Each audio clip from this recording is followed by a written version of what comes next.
राधे राधे दोस्तों। आज हम रक्षाबंधन के बारे में बात करेंगे। रक्षाबंधन, जैसा कि आप सब लोग जानते हैं कि भाई बहन के स्नेह का पर्व है रक्षाबंधन। ये श्रावण मास की पूर्णिमा को मनाया जाता है। इस दिन बहनें अपने भाइयों की कलाई पर स्नेह का बंधन राखी बांधती हैं और भाई आजीवन उनकी रक्षा करने का वचन देते हैं। यूँ तो रक्षाबंधन के विषय में बहुत सारी कथाएं प्रचलित हैं, तो उनमें से कुछ कथाएं जो हैं मैं आपको वो सुनाने जा रही हूँ। तो चलिए शुरू करते हैं रक्षाबंधन की कहानी। सबसे पहली कथा है राजा बलि और माता लक्ष्मी की कथा। असुरों का राजा बलि 100 यज्ञ पूर्ण कर अजय हो गया। धरती पर अपना साम्राज्य स्थापित कर वह स्वर्ग का सिंहासन प्राप्त करने की तैयारी करने लगा। यह ज्ञात होने पर देवराज इंद्र चिंतित हो गए और भगवान विष्णु की शरण में पहुंचे। इंद्र ने भगवान विष्णु से स्वर्ग का सिंहासन बचाने की प्रार्थना की। तब वामन अवतार धारण कर भगवान विष्णु राजा बलि के दरबार में पहुंच गए और उनसे भिक्षा की याचना की। राजा बलि दानवीर था। उसने वामन अवतार भगवान विष्णु को वचन दिया कि वह भिक्षा में जो भी मांगेगा उसे प्रदान किया जाएगा। भगवान विष्णु ने भिक्षा में 3 पग भूमि मांग ली। राजा बलि ने अपना वचन निभाते हुए वामन अवतार भगवान विष्णु को 3 पग भूमि दान करने का वचन दे दिया और कहा कि वह 3 पग भूमि नाप ले। भगवान विष्णु ने पहले पग में पृथ्वी को नाप लिया और दूसरे पग में स्वर्ग को। तीसरे पग के पूर्व ही राजा बलि भांप चुका था कि उनके समक्ष उपस्थित वामन कोई साधारण व्यक्ति नहीं है। उसने अपना शीश वामन रूपी भगवान के आगे झुका दिया और उनसे तीसरा पग अपने शीश पर रखने का निवेदन किया। भगवान विष्णु ने वैसा ही किया। इस तरह राजा बलि अपना संपूर्ण राज्य गंवाकर पाताल लोक को रहने को विवश हो गया। पाताल लोक जाने के पूर्व राजा बलि की प्रार्थना पर भगवान विष्णु अपने वास्तविक रूप में आए। वे बलि की दान पूर्णता देखकर अत्यंत प्रसन्न थे। उन्होंने उससे वर मांगने को कहा। राजा बलि बोला, भगवान, मेरा तो सर्वस्व चला गया है। मेरी आपसे बस यही प्रार्थना है कि आप हर घड़ी मेरे समक्ष रहें। भगवान विष्णु ने तथास्तु कहा और राजा बलि के साथ पाताल लोक चले आए। बैकुंठ में भगवान विष्णु की प्रतीक्षा कर रही देवी लक्ष्मी को जब ये सूचना मिली तो वे चिंतित हो उठीं। उन्होंने नारद मुनि को बुलाकर मंत्रणा की और इस समस्या का तोड़ पूछा।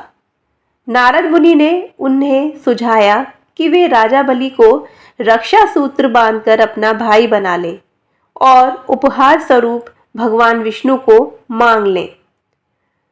देवी लक्ष्मी गरीब महिला का वेश धारण कर पाताल लोक पहुंची और नारद के सुझाए अनुसार राजा बलि की कलाई में रक्षा सूत्र बांधा।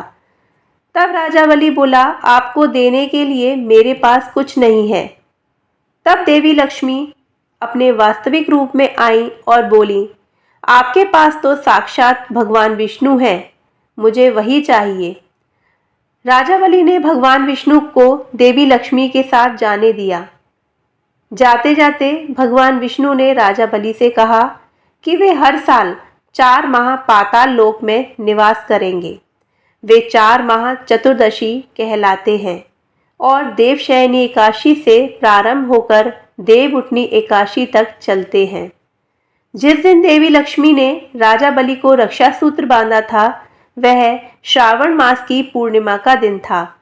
तब से वह दिन रक्षाबंधन के रूप में मनाया जाता है और उस दिन बहनें अपने भाइयों की कलाई पर रक्षा सूत्र यानी कि राखी बांधती हैं और भाई बहनों की रक्षा का वचन देते हैं।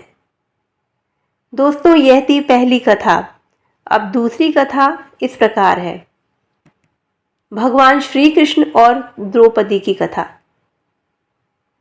यह पौराणिक कथा महाभारत काल से जुड़ी हुई है। अपनी राजधानी इंद्रप्रस्थ में युधिष्ठिर ने राजसूय यज्ञ का आयोजन किया। उस यज्ञ में शिशुपाल भी उपस्थित हुआ। यज्ञ के दौरान शिशुपाल ने भगवान श्री कृष्ण का अपमान किया और श्री कृष्ण ने सुदर्शन चक्र से शिशुपाल का वध कर दिया।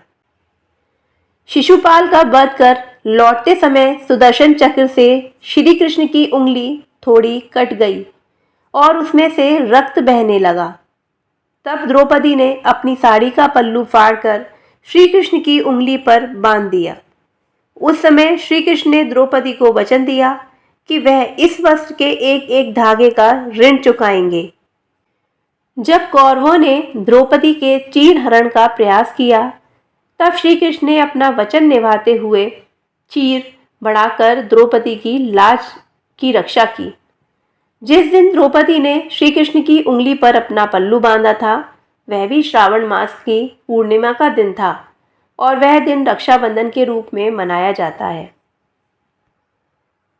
दोस्तों, तीसरी कहानी है देवराज इंद्र की कथा। एक बार 12 वर्षों तक अनवरत देवों और असुरों के मध्य युद्ध होता रहा। इस युद्ध में देवतागणों की पराजय हुई। देवराज इंद्र सभी देवों के साथ अमरावती चले गए। उधर असुरों ने तीनों लोकों पर कब्जा कर लिया और घोषणा करवाई कि इस राज्य में यज्ञ, वेदों का पाठ पठन, पूजा और धार्मिक अनुष्ठान नहीं होंगे। इस तरह तीनों लोकों में धर्म का नाश होने लगा। दुखी और चिंतित देवराज इंद्र गुरु बृहस्पति के पास पहुंचे। उस समय गुरु बृहस्पति के साथ उनकी पत्नी शुचि भी उपस्थित थी। देवराज इंद्र की व्यथा समझते हुए वे बोली, देवराज, कल ब्राह्मण शुक्ल पूर्णिमा है। विधान पूर्वक तैयार किया गया रक्षा सूत्र मैं आपको प्रदान करूंगी। उसे कल रक्षा विधान करवाकर आप ब्राह्मणों द्वारा अपनी कलाई पर बंधवा लेना। आपकी विजय होगी। ब्राह्मण शुक्ल को प्रातःकाल देवराज इंद्र ने शुचि द्वारा दिया गया रक्षा सूत्र ब्राह्मणों द्वारा अपनी कलाई पर बंधवाया और उसके प्रभाव से युद्ध में देवताओं की विजय हुई। उस दिन से रक्षाबंधन पर्व ब्राह्मणों के माध्यम से मनाया जाता है। सिकंदर और राजा पुरु की कहानी। विश्व विजय के लिए निकला यूनान का सम्राट सिकंदर जब भारत पहुंचा तो उसका सामना भारत के पुरु वंश के वीर राजा पोरस से हुआ। राजा पोरस का राज्य झेलम और चिनाब नदियों के मध्य स्थित था और सिंध पंजाब का बहुत बड़ा क्षेत्र उसके अंतर्गत आता था। सिकंदर और पोरस के मध्य घमासान युद्ध हुआ। युद्ध में सिकंदर की सेना को पोरस की सेना ने कड़ी टक्कर दी। सिकंदर की पत्नी को भारतीय त्योहार रक्षाबंधन की जानकारी थी। उसने अपने पति पर संकट के बादल मंडराते देख लिया था। उसने पोरस को राखी भेजी। राजा पोरस सिकंदर की पत्नी के द्वारा भेजी राखी देखकर आश्चर्यचकित था, लेकिन उसने राखी के धागों का मान रखा।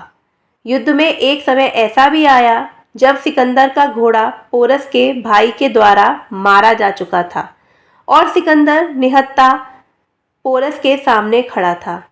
पोरस के पास सिकंदर को समाप्त करने के लिए यह श्रेष्ठ अवसर था, किंतु उसने राखी का मान रखते हुए निहत्थे सिकंदर पर वार नहीं किया और उसे छोड़ दिया। रानी कर्णवती और हुमायूं की कहानी। राखी की एक कहानी चित्तौड़ के राजपूत राजा सांगा की विधवा रानी कर्णवती और मुगल शासक हुमायूं से जुड़ी हुई है। राजस्थान में यह प्रथा थी कि जब राजपूत राजा युद्ध पर जाते हैं तो महिलाएं उनके माथे पर कुमकुम का तिलक करती हैं और कलाई पर रेशम का रक्षा सूत्र बांधती हैं। उनका यह विश्वास था कि रेशम का वह धागा उन्हें युद्ध में विजय दिलाएगा। मार्च 1534 में गुजरात के शासक बहादुर शाह जफर ने चित्तौड़ पर हमला कर दिया। तब चित्तौड़ की विधवा रानी कर्णवती ने मुगल बादशाह हुमायूं को राखी भेजी और उनसे सहायता मांगी। उस समय हुमायूं बंगाल पर चढ़ाई करने के लिए जा रहे थे, लेकिन राखी मिलते ही वे बंगाल अभियान छोड़कर रानी कर्णवती की सहायता के लिए चित्तौड़ रवाना हो गए। वह जमाना हाथी घोड़ों का था। हुमायूं जब तक चित्तौड़ पहुंचे तब तक देर हो चुकी थी और रानी कर्णवती ने जौहर कर लिया था। राखी का फर्ज निभाने हुमायूं ने बहादुर शाह जफर से युद्ध किया और उन्हें हराकर चित्तौड़ के शासक की बागडोर अपने मुंह बोली बहन कर्णवती के पुत्र विक्रमादित्य को सौंप दिया। तो दोस्तों, यह थी रक्षाबंधन से जुड़ी कुछ कहानियाँ। दोस्तों, अगर आपको हमारी वीडियो पसंद आती हैं तो वीडियो को लाइक ज़रूर करें और चैनल को सब्सक्राइब करना ना भूलें। और कमेंट सेक्शन में ज़रूर बताएं कि आपको हमारी कहानियाँ कैसी लगती हैं और आपको किस तरह की कहानियाँ पसंद हैं, या किसी मंदिर का रहस्य आपको जानना है तो उसके लिए भी आप कमेंट सेक्शन में कमेंट कर सकते हैं। धन्यवाद।